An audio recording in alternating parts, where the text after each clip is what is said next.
This week we give you a glimpse of an interesting Jaguar XJ, reveal the madness of the government's car scrappage scheme and drive the new Ferrari 599 HGTE.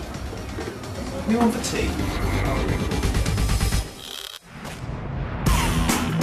The world of supercar development is usually top secret. We get the odd spy shot, the occasional sketch, but Bertone's Project M has blown the doors wide open. The whole process has been played out online and on Twitter, from designer Jason Castriota's initial ideas, through prototyping, wind tunnel testing, and now the finished product is Stile Bertone Mantide, and it's been well worth the agonising wait. The Mantide is everything a proper supercar should be. It's brutal, controversial, and ballsy, but the best thing is that unlike most concepts, the Mantide actually drives, and fast. 217 miles an hour fast. Could this make our shortlist for best concept car of 2009? I think it might. Those prick teasers at Jaguar have released just a solitary overhead shot of the new XJ at this week's Shanghai Motor Show. At least we can see the new panoramic roof and wraparound rear window. We'll tell you more on July the 9th when it's officially unveiled. This week, Rolls-Royce revealed the name of its new baby limo. The car, formerly known as 200EX, formerly known as RR4, is now known as Ghost.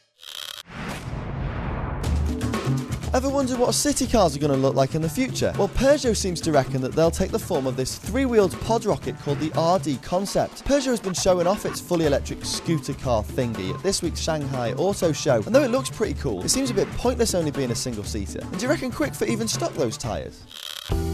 In this week's budget, Chancellor Darling introduced a new scrappage scheme. If you've got an old banger and lots of spare cash, you can swap it for a shiny new car and the taxpayer will give you £2,000. Except that it doesn't really work like that. The government will only cover the first 1,000 and the manufacturers are supposed to stump up the rest from their non-existent profits. Really, darling?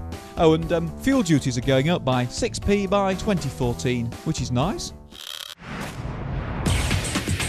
We decided to get away from all the budget babble this week by driving the new Ferrari, you ready? 599 GTB HGTE. Those additional 4 letters on the nameplate stand for Handling Gran Turismo Evoluzione, and they'll add another 14 grand to the 194k list price. Woohoo! But all you high rollers out there should note that this option box is well worth ticking. The addition of stiffer, shorter springs, a stiffer rear anti-roll bar, and sticky soft compound tyres help turn the 599 into a bit of a track weapon, and it does all this without messing up those brilliant Grand Touring credentials.